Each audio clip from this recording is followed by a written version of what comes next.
Well, good evening, everybody. For those of you who don't know me, my name is Geoffrey and I'm the minister at Putney and Roehampton Methodist churches. And it's lovely to be with you tonight for I think this is the fourth in our Lenten series of reflections organised by churches together in Putney and Roehampton. I was going to thank Brutus, but he's just disappeared. But hopefully he can still hear us. And I would say on my behalf and the behalf of others that we're incredibly grateful to Brutus, who has done nearly all of the spade work to organise these evenings. They've been very interesting so far, and I haven't been able to join in live for a couple of reasons, but I've been able to catch up later, and I do hope those of you who've been attending previous sessions have enjoyed those as much as I have. Our season has theme comes, of course, from the book of John, one of the most famous quotations from our Bible, when Jesus is taken before Pilate and he says, "For this I was born, and for this I came into the world, to testify to the truth. Everyone who belongs to the truth listens to my voice." Pilate asked him, "What is truth?" And that is what we have been thinking about these last few weeks. But perhaps that quote is most apposite for tonight, a confrontation between Jesus and a politician.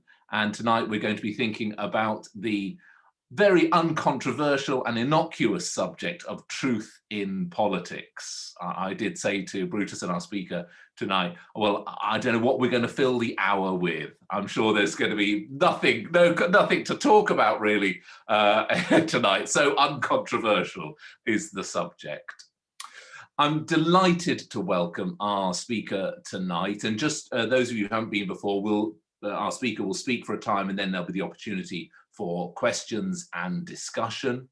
And our speaker tonight is somebody I know very well, and that's Dr. Paul Morrison. Paul is a member of our congregation at Putney, and he sold his soul to the Methodist Church because he works for the Methodist Church of Great Britain. But he works in a part of the church that is very ecumenical, so very appropriate for tonight. He works for an organisation called the Joint Public Issues Team, or JPIT, and I will send round a link to that organisation shortly afterwards. And JPIT brings together the Baptist Union, the Church of Scotland, the Methodist Church, and the United Reformed Church. And it seeks to, and Paul can correct me and sort of qualify this, but their mission statement is working together for peace and justice. And they seek to bring national issues to the attention of the folks in our churches, and in turn to try and promote the issues of the church to those in positions of power. Paul himself works currently for JPIT and was the author of a very important report called The Lies We Tell Ourselves, Ending Comfortable Myths About Poverty, which Paul's going to talk about later, and is currently focused on the benefit system and ensuring that that those who experience poverty are included in every aspect of its design and development. I'm reading from his blurb on the St. Margaret's website here. If you're possibly thinking, I'm sure I recognise Paul, or you recognise his voice, then you may have heard him on Sky News or on the BBC, where he's regularly brought out to talk about these sorts of issues. And if you listen to Premier Radio, you may have heard him there too. This is Paul's, so to speak, second career. Previously, he was a postdoctoral researcher at Imperial College, focusing on viral infection and vaccine design. So not very relevant or important subjects at all. And he's also held roles in political parties, both in his native Northern Ireland and later in Great Britain. So without further ado, I'm going to hand over to Paul and say thank you very much for being with us. And I do hope that everyone enjoys his talk tonight. Good evening. That was quite a strange introduction. It's a bit like being at your own funeral. People say nice things to you just before you speak. I wanted to say sort of thank you for inviting me. I thought it was going to be, Jeffrey sort of suggested I talk about this subject. And I was kind of like, all right, since it's you, Jeffrey. And it's kind of like his sermons. It felt kind of uninspiring to begin with, but strangely, after a while, it's burned slowly through your brain, and you realize that there's something quite interesting to be found in there. Because what I'm going to talk about is work I did 10 years ago, and about a state of the world 10 years ago. And over the last couple of days, I've been looking over it, and I realized that we can look at what happened 10 years ago around the stories that were told about those who experience poverty. And we can look at the consequences of those and maybe reflect a bit about what it tells us about truth and the effect of telling the truth might have in policy making and in politics. So I'm going to show you some slides, and I might go in and out of screen sharing. I think most of the slides are just so I can remember what I'm going to say, but I might fire up some pictures when they become relevant. But I thought I would start just with a story, to tell you a story. And it is in 2008, I was a researcher in vaccines, and then I decided to move temporarily to the Methodist Church. And I got a job for 6 months, and they still haven't found out they should have sacked me 11.5 years ago, and I hope none of you tell them tonight. I got this temporary job, and we were thinking about the economy, and that was what I was being asked to look into, and I was doing some research on it. And it was at the time of the economic crash. And the reason why the economy crashed was to do with derivative markets and collateralized debt obligations. And if you want to be completely bored, I can tell you all about them. And I found out all about them, and I gave a big report back to my bosses and discovered nobody cared. Absolutely nobody cared about those things. The church was caring about what the effect would be on the poorest. And that's when I ended up being told, go off and find out about poverty in the UK. And so you do your research. I was a good scientist, and I wandered off to do some research, and I was pointed towards a report by the Centre for Social Justice called Breakthrough Britain. And I might just, actually, I'll not share my screen. It'll start getting complicated. It was called Breakthrough Britain. And it was supported by prominent Christians. It's a hugely influential report and a hugely influential think tank. And it had sort of multi-party support. And I don't think I'm giving too many games away when I say I wasn't a big fan of Tony Blair or New Labour, and neither were they. There had big criticisms of how the welfare system was run at the time. So I was really quite well disposed towards it. And I thought, I'll read this thing. And I read through it, and it's a couple of telephone directories worth. And I was genuinely concerned, because I thought, well, scientific research is obviously, social research is different from scientific research, because the evidence that's being presented here doesn't lead to the conclusions we're seeing. So the evidence and the conclusions seem to have no link. And I genuinely spent a couple of months in sort of mild turmoil, working out, trying to understand what was going on. And then, and I will share screen if I can.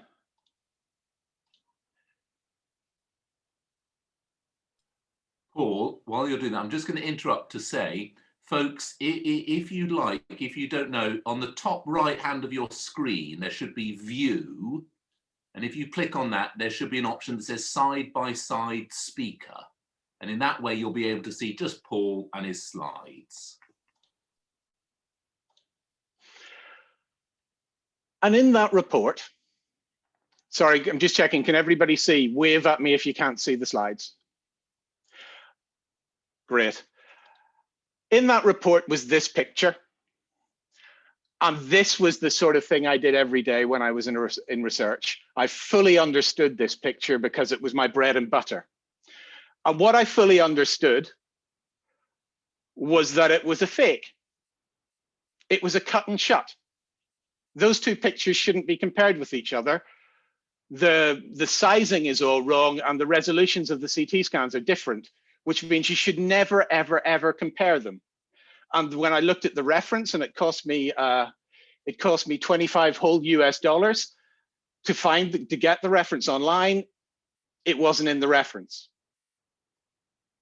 So in this report, there was a picture purporting to say that, and the words extreme neglect actually come later, it just said neglect to begin with, purporting to say that neglected children had substantially smaller brains than normal children, and normal is the word they used. That was untrue. And that came as an utter shock to me, that anybody would think of doing that.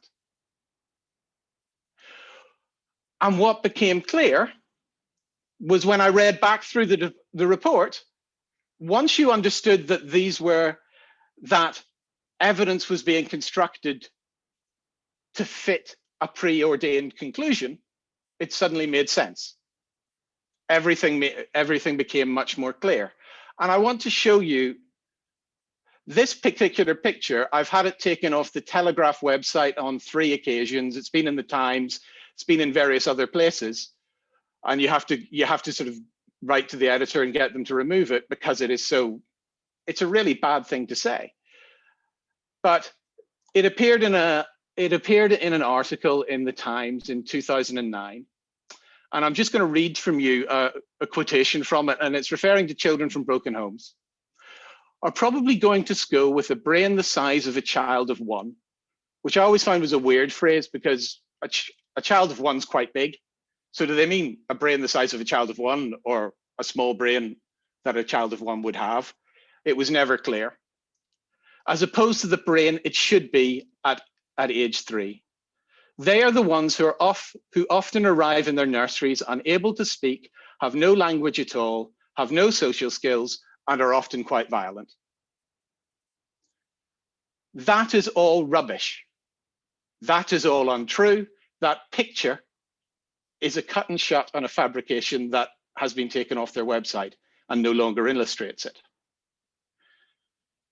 In my former career as a scientist, that would have been career ending. I would have been sacked for doing that. The person who wrote that became Secretary of State for Work and Pensions 3 months later. And that was extraordinary. And it was sadly a pattern that we were seeing, because what was happening was that this report from the Center for Social Justice was correlating essentially the faults of the poor with poverty. So it put forward 5 pathways to poverty, which were worklessness, family breakdown, problem debt. Oh, I can't even remember the other ones. And sadly, my notes have just turned off. But they put forward these faults of the poor as the causes of poverty. And they wished to say that the way in which you solve poverty was you fix the poor. And all the policy that came out of it was fix the poor and it'll be all right. None of the rest of us have to change. Unfortunately, it wasn't true. The evidence that was presented in there in repeated ways was just false. And the point at which I concluded that the evidence was untrue was, it was beyond belief or beyond question, was when I read an article by one of the authors of the report that was written in 1992, about 18 years before this was published. And in it, the pathways to poverty were all named. The policy solution, which was universal credit, was described. The only difference was they wanted to include the state pension inside universal credit. So all of these things had been written 18 years earlier, They had done telephone directories worth of research to find out exactly what they thought they were going to find out, which should be an alarm bell for any researcher. But sadly, it wasn't. And at this point, I'm going to, and this idea, and the important thing is it's an idea and a story about poverty, is what then feeds policy for the next decade. And at this point, I'm going to ask Jeffrey to become David Cameron. I had a video of this, but it keeps stuttering online. So Jeff, you have to imagine Jeffrey is David Cameron, and he's going to read a speech which announced the start of the Troubled Families Programme in 2011. Sorry, I said it'd be easier to do Margaret Thatcher, but I won't attempt an impression, I'm afraid. Today, I want to talk about troubled families. Let me be clear what I mean by this phrase. Officialdom might call them families with multiple disadvantages. Some in the press might call them neighbours from hell. Whatever you call them, I think we have all known for years that a relatively small number of families are the source of a large proportion of the problems in society. Drug addiction, alcohol abuse, crime, a culture of disruption and irresponsibility that cascades through generations. We've always known that these families cost an extraordinary amount of money, but now we've come up with the actual figures.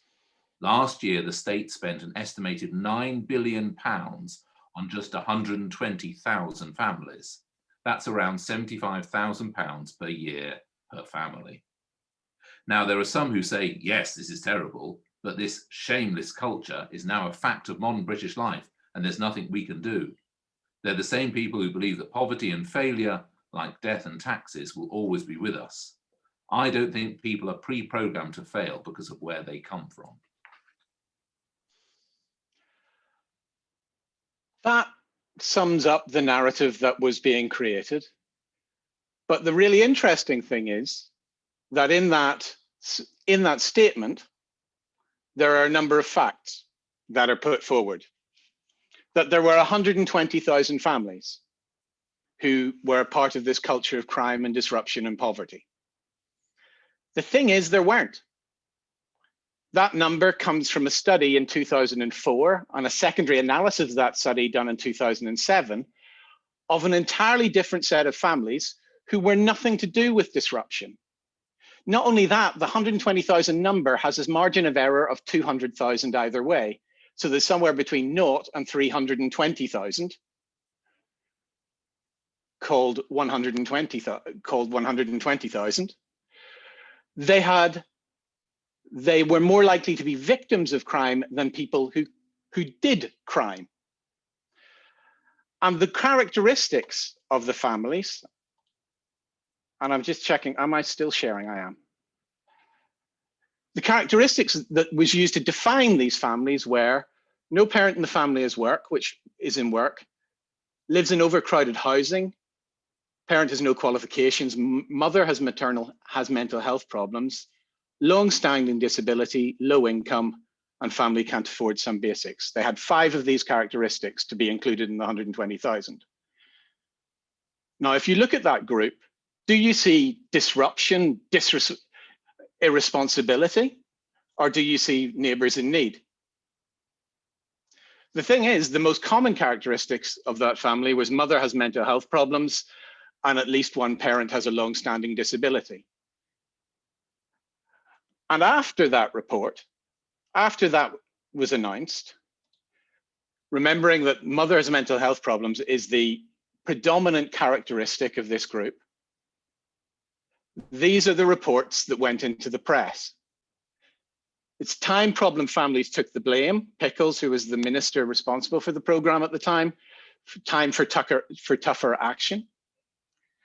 And there's a number of these. I'm just giving you 2. My favorite one comes from the Daily Star, who cannot be accused of understatement, in which they shouted "Scum Clans Blitz" on their front page in response to that. Remember, mother has mental health problems is the predominant characteristic. And then there was a second report, and it's one of those things that my mother told me, the problem with lying is you have to keep telling more lies to cover up the last one. They produced another report called Listening to Troubled Families, which was an absolute nightmare for all sorts of reasons. But in it, this was the main story that came from it. Child abuse rife in Hell families. Report exposes 120,000 of the worst households. And in the other one, I can explain how they managed to mix the numbers about to get their 9 billion and their 120,000. With that, it's just plain untrue. There's no statistical shenanigans done. There was no evidence of child abuse in those families, none. There might have been, but nobody asked. So there was no evidence whatsoever. But if you search for that document on the internet, you'll get 3 pages linking poverty and child abuse put forward essentially as a result of that government report and the way it was reported. And that was, and one of the reasons I was sort of going through this today was I still get extraordinarily angry, and I get actually more angry now, because since then, one of the things the church has decided to do is that we think that people who experience poverty should tell their own story and not have stories told about them. And that means going to communities and going into community centers and listening to people's story. And when you listen to people's story and you compare it with what was being said about them, it is nothing short of utterly infuriating. It is nothing short of angering. So as Jeffrey said, we produced this report called The Lies We Tell Ourselves. It's still on our website. On the first line of it is a quote from John Wesley. So wickedly, devilishly false is that common objection, they are poor only because they are idle. And this idea that the poor are some way morally deficient and therefore responsible for their poverty is older than the Methodist Church. It's been around for a very long time. And what was really interesting was that the evidence that was put forward to support that common objection was almost uniformly rubbish. So they don't work. So what we did was we tried to draw out some myths, and this is the first one of it, that they are lazy and they don't want to work.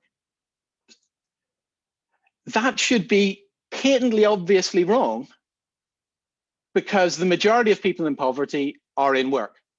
It's been that way since the mid-2000s, and that's been the trend for 30 years now. And at the moment, about a third of all families who experience poverty, both parents are working full time, and yet they're experiencing poverty. So having a narrative about poverty, which is about laziness, is an utter distraction from reality.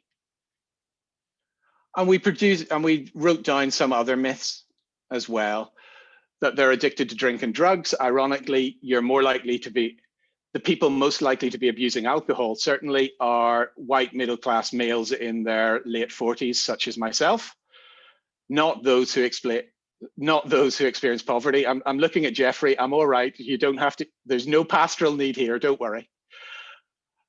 The same with basically all drugs apart from the class A drugs.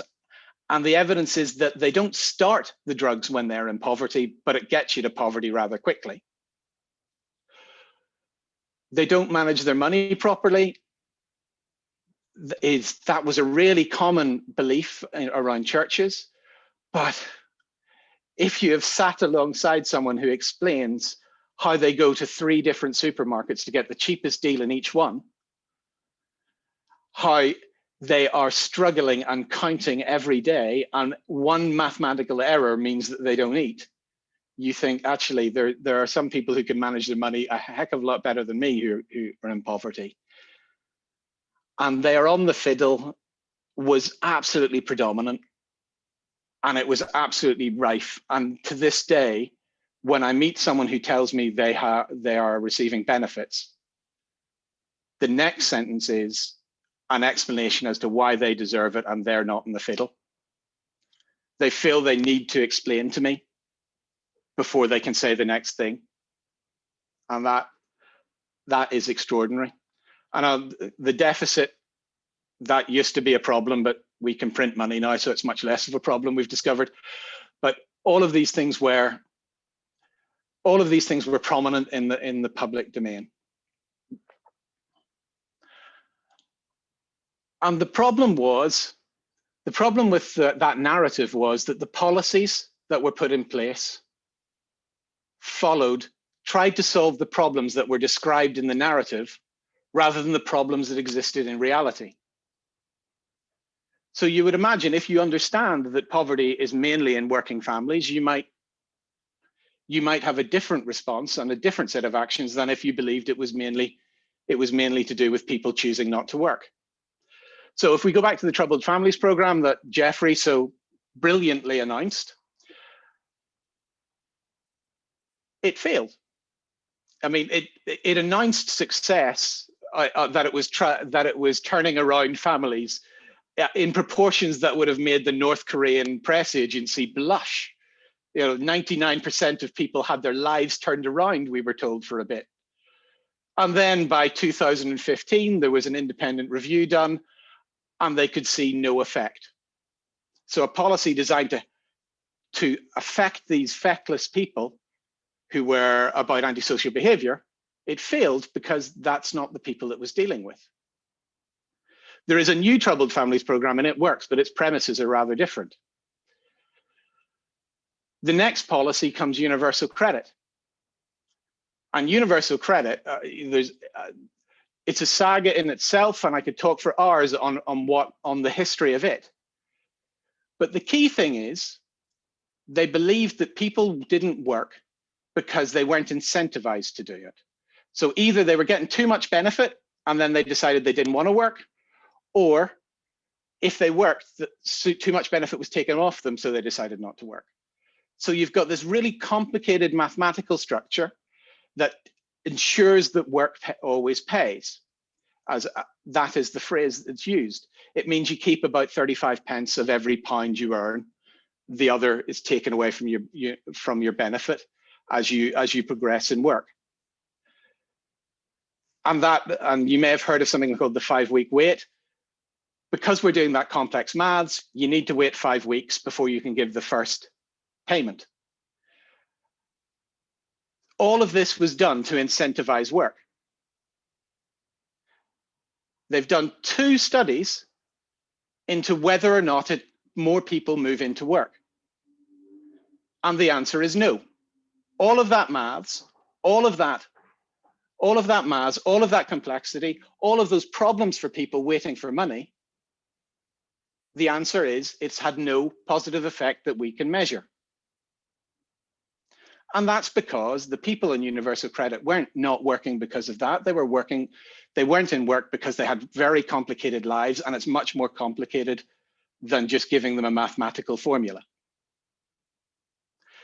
So, and I can talk you through why it doesn't work, but probably the best thing to do is to say, when universal credit was in trouble, the government did an advertising campaign saying universal credit is working and more people get into work.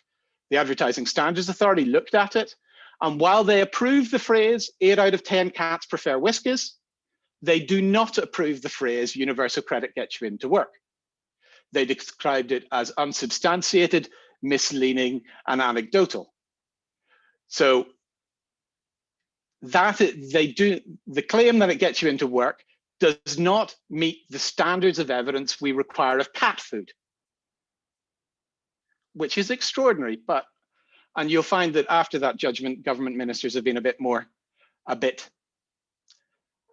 reticent about claiming it. Another thing, it was around benefit sanctions. So if people weren't working, what we should do is punish them. We should take their money away from them, because then that will encourage them to go out and get work. We had 1.4 million people were sanctioned one year It went from a background of about 60,000 prior to this. Did that have any effect on moving people into work? The Department of Work and Pensions refused to ask the question. The National Audit Office did and said no. Not only that, it said we were sanctioning people who were sick, who weren't required to look for work, but were just required to go to a job centre. We were sanctioning them for being late for a job centre. About 1,000 people with mental health problems a day were being sanctioned at its high point for being late for appointments mainly. And it said not only did it not move them towards work, it moved them further away from work. It was also one of the largest causes of the need for food banks for about 3 years. And the last one, and it was about that I'll talk about, and there are many more. I'm only giving you sort of potted highlights of the consequences of this.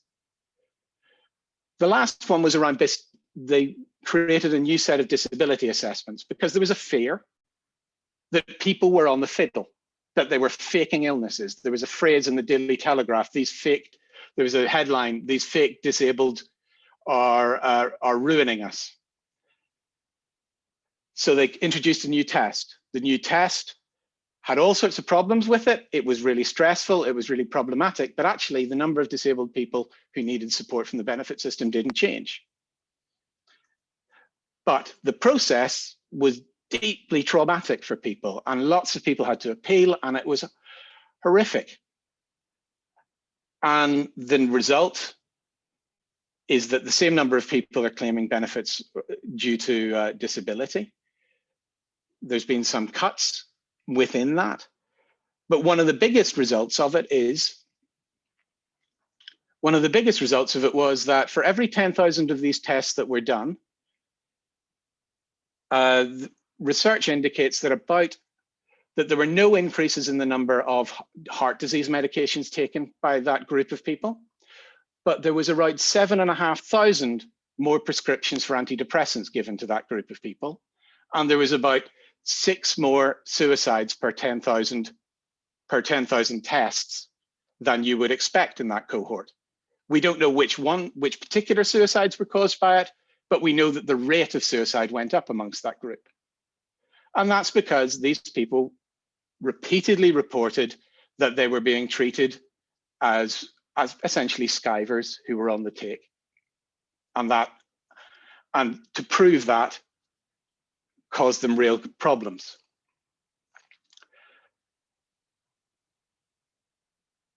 And I spent today sort of reflecting on what that tells us and what we might be able to learn more generally about the role of truth and in politics. And these are thoughts off the top of my head. I may be ridiculous, and please tell me afterwards if I am. I'm happy to hear it. But good politics is about responding to the world the electorate believe they're living in. And these policies were all really popular. The electorate liked them for a time. But good policy is about responding to the world that we are actually living in.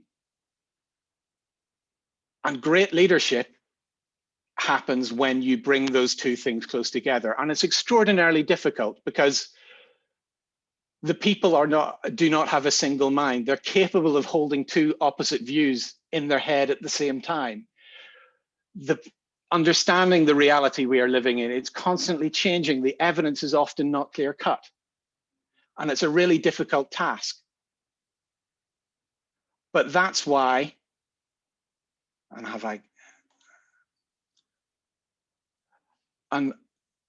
that's why we need some forms of evidence and some forms of objective evidence that become hooks and pivots around which our debate turns. And if that objective evidence is ignored or misrepresented or straightforwardly created, then the debate can go nowhere. The other thing is, and I said a bit about it, is that those with power get to tell their own stories. If the government had created a report which encouraged people to say hedge fund managers disproportionately abuse the children, unlike whereas they said poor people disproportionately abuse the children, they'd have ended up in court they'd have ended up in real trouble. It would not be something you would be able to get away with, but you do get away with it when it is people without power, which is why the church should be alongside those who have difficulty getting their story across and helping them and enabling those stories to be told.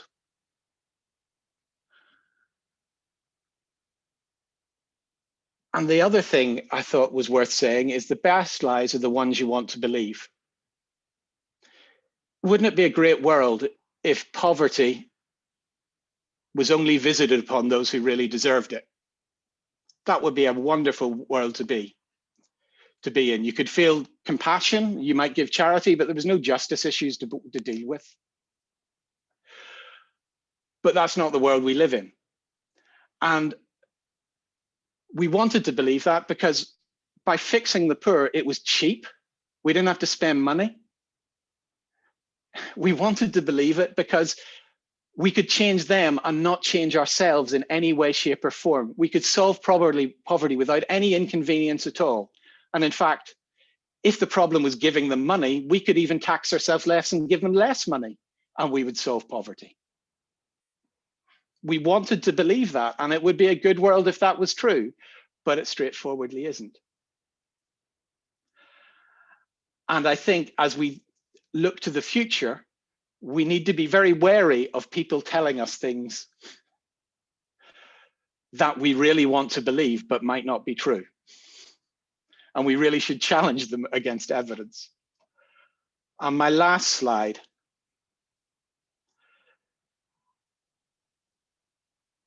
is that bad leadership, I think, is what happened in this case, because it didn't challenge its own assumptions, and it basically, when those assumptions started to look ropey, it created evidence and it dissembled to defend itself. And that's what happened. I don't actually believe they thought they were doing bad. I think many of them didn't care. But when it was a choice between telling the truth and protecting their own policy and their own belief system, there was no choice. And the last thought, which is that the worst leadership lies in constantly and obviously telling lies over and over again. So that this idea that there is a reality that you can make policy towards, that the democratic process can change, starts to be undermined. Because if you lie again and again and again, and people just think there is no truth to be had, then all you're left with is what David Cameron called what we have known for some time, but which you might otherwise call prejudice. And I'll stop there. Right, thank you, Paul. Do you want to stop screen sharing? Thank you. Well, I think, there we are. I'll just let Paul stop screen sharing. Well, I think we've, that's certainly given us some food for thought, I hope, about some very difficult and challenging issues. Thank you, Paul, very much. What I think, if you're able, if you would like, and of course we do accept that this is going to be a challenging issue. If you look at the bottom right of your screen where it says reactions, there is and you click on that, it says raise hand. So if you'd like to say anything, please do at this point. I've got lots of things that I would like to talk to Paul about, but you may have thoughts and ideas and comments you'd like to make. I'd just say that that report that Paul talked about, and it is I think it's quite good that we're talking about something that is almost a decade old, because of course there are many issues that might be on your mind about politics that come to mind, but perhaps are a bit more contentious for an occasion like this. That when that report came out, I used it in my churches. All Methodist churches and URC churches were encouraged to use it. And I had that very interesting experience that that Brutus and others, preachers, may have had, where I used it and I was simultaneously told that it was the best service I'd ever led and the worst service I'd ever led, because some people said, this is great, this is really interesting, this is what the church is about. And others said, I don't believe a word of it, I'm never going to change my opinion, this is nothing to do with the life of the church or Jesus. So I remember that report being very controversial because it did, as Paul indicated, challenge people's own understandings and their perceptions of the world. And of course, that is immensely controversial. So I wonder, I'm just scanning, I think, are we all stunned into disbelief?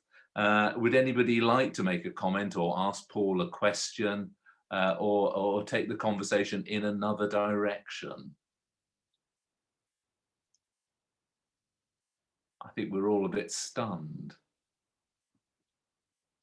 Well, I'm going to ask Paul. Oh, and was that a hand there? No.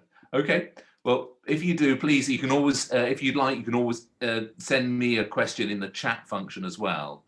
I was just going to ask Paul a question we discussed, because I was a civil servant before, like perhaps some of other people here, and we talked about how I retain the civil servant's ability to dissemble without actually lying. So for example, if my partner says, where are all the chocolate biscuits gone?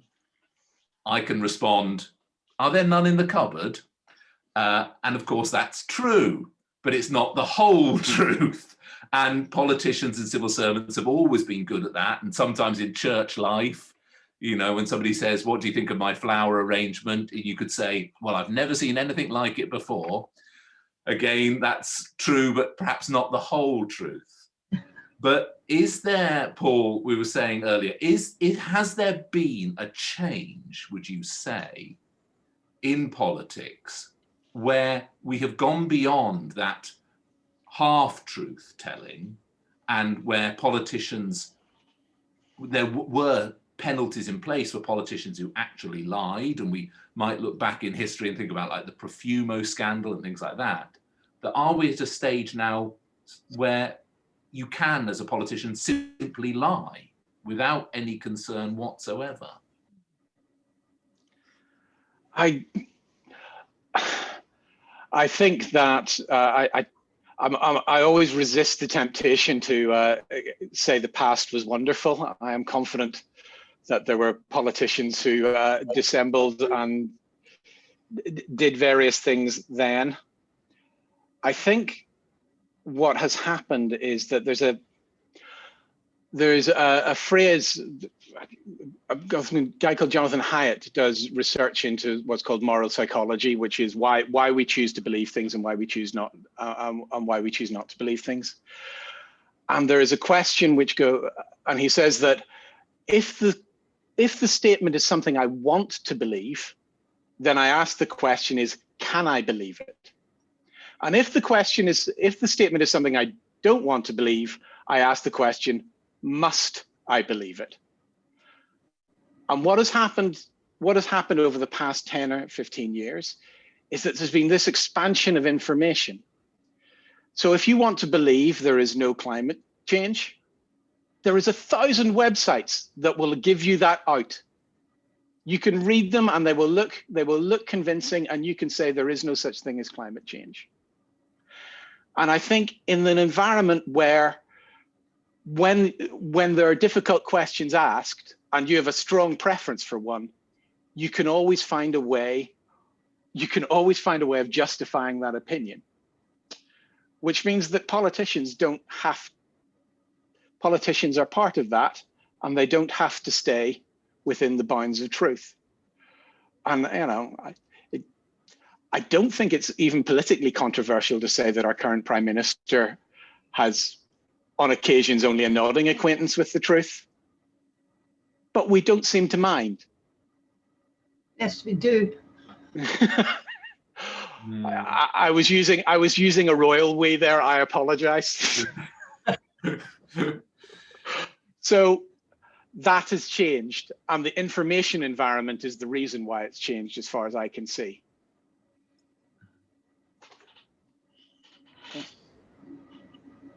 I'm just going to read a question now from Hilary. Thank you, Paul. And it says, fantastic insight, Paul. And we see the reality of the impact of government policy, especially relating to poverty and mental health in our schools. And Hilary speaking as a head teacher. But how do we challenge this on a much bigger scale so that it shatters the fake news and we help make the change, and quickly, as we are seeing generation after generation totally stuck? I don't think there's an easy answer to that. I think one of the really important things is to tell stories, because I think Jeffrey may have been slightly surprised by what I said today, because when I talked to him, I was going to do something else. Because often we think of lies as points. You know, he said that about, 120,000 people cost 9 billion. That's a lie. That's a point. But the really dangerous lies are the story that point reinforces. The dangerous lie is the whole narrative around why people get into poverty and what their life is. And finding ways of telling a different story is how you change minds. And when you talk to different groups of people, and you can see it in polling as well, both stories run alongside each other. That there is injustice that causes people to be in poverty, and that they are lazy, and that causes people to be in poverty. And telling stories that reinforces the idea of how someone gets into poverty, and how someone is trapped there, and how their children continue to be trapped there, is how people's minds are changed and how the idea is reinforced. But in terms of doing it quickly, I don't think it is possible to do it quickly. I think it took the Centre for Social Justice, and that narrative took 20 years to embed. You can see the process, and you can see it in all sorts of data, that process of embedding that idea. And it will take that long to extract that idea. And, and then you have to fight each policy tooth and nail as it comes past while you're waiting. Mm. Now we've got another question here from Tommy, and this is, you're on home ground here, Paul. So this is good. Was it Universal Credit where you had to do 24 local radio stations on one Sunday morning or something ridiculous? Benefit sanctions. Benefit sanctions. When you release a report and you hear it on local radio, it's probably the person has had to do it for every regional radio station that morning. So always remember that. So Paul, the question is this. It's a fascinating talk. My question is, universal credit as an idea had both Labour and Conservative support. But based on what you said, there is no correlation between getting people into work and universal credit. So were politicians trying to push through their agenda, or were they sloppy on the empirical evidence? Universal credit is, I have a graph which I won't show you, but universal credit is beautiful. It is an economist's dream. For 25 years, they have been trying really, really hard to get what's called uniform work incentives. And it's a beautiful graph. And if you're an economist, this graph of work incentives against work, if you believe that more money, if you believe that people are motivated by money, as basically most economic models do, then it's perfect and it's lovely. And the problem is, that's not why people aren't in work. The reason why people aren't in work is they're having really difficult lives. They are often looking after someone at home. They are often juggling kids. Usually, I mean, the average spell being unemployed in this country before the pandemic was about 11 weeks. So usually you're bouncing between jobs rather than staying unemployed for a long time. So the whole design of universal credit was brilliant for people like me, people who went to university and draw graphs for a living. It was wonderful. And as soon as it met a real person in poverty, it failed. It comprehensively failed from everything from, it assumes you've got a computer at home that works. They had a 46 pence a minute helpline that you had to phone up because they assumed everybody was on a contract phone where you didn't pay for such helplines.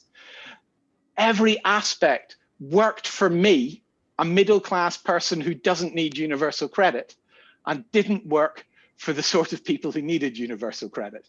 And if there's ever an argument for people in poverty to tell their own stories, it's that. If they'd told their own stories, you would never have come up with that. I'll tell you a story. I was in a Poverty Truth Commission up in Glasgow, and I was reading out to them the assumptions behind universal credit. I was reading them line by line from one of the documents.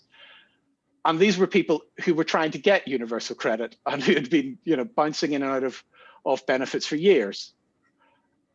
And they were laughing. Genuinely, there was tears of laughter by the end of it on the grounds that they just went, they think that about us. They think we can do that. It was like there were two different worlds meeting. And unfortunately, when the two met, it stopped the one with no money getting money. And that's why that was why it was such a disaster. Paul, thank you. An excellent question from Brutus. If you could make a single policy change to alleviate poverty, what would it be? Really simply end conditionality. Conditionality is the point at which where you have to prove that you are looking for work in order to get benefits. And that usually means for universal credit is that you have to work for, the phrase Duncan Smith used a lot was you're in a job, your universal credit puts you in a job to get a job. You have to work 35 hours a week to try get a job. And that sounds really good if you're like me, middle class, and have never experienced poverty in that way. But if you're having that difficult life, it makes it really, really hard.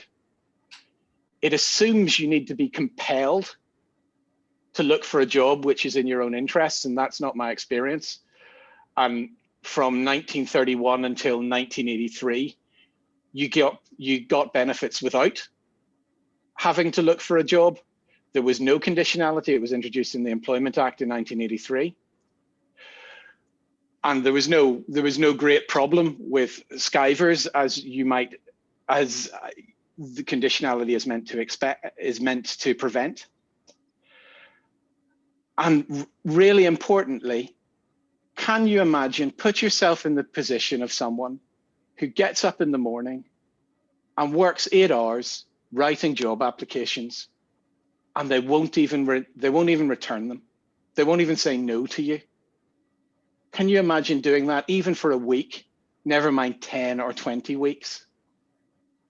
And what we've done is we've taken people who are time rich, because the one good thing about being unemployed is you've got time in your hands, who could do things in the community, who could feel good about themselves, who could contribute. And yeah, they'll have no money, and that's going to be a big problem. But we've taken away their chance to contribute in exchange for barely enough money to live. That's an awful thing to do. So that's a very long answer to your very short question. Stop conditionality. People will get into jobs just as quickly, and they will have better lives, and they will contribute more to their communities as they're doing it. Thank you. There's a question there from Tommy on the chat that I think perhaps you might like to respond to. Could you just perhaps drop an answer in the chat at some point, Paul? Because I think what we're going to do now is we're going to, I think, bring ourselves to a close unless somebody has a burning issue, because I think 55 minutes on this fascinating subject is probably enough for us. Thank you on everybody's behalf. I'd like to thank Paul for a really challenging time there. And I think it's been very helpful. Paul could have spoken about so much, and we talked in our discussion. Paul would be very interesting to talk about the situation in Northern Ireland. And of course, if we were ever feeling brave enough, we could reflect upon Brexit and Trump and all the rest of it. But I think that was a very helpful way for us to think about this subject of politics and truth and our response as Christians by talking about narratives, and we might like to reflect upon how that works in other scenarios and situations, and about how we as Christians who have a narrative-based faith, we really arguably, because we follow a Christ we follow a God who revealed himself really through stories and such like in our Gospels. How do the stories that we tell challenge untruth, and how do we stand up for that truth?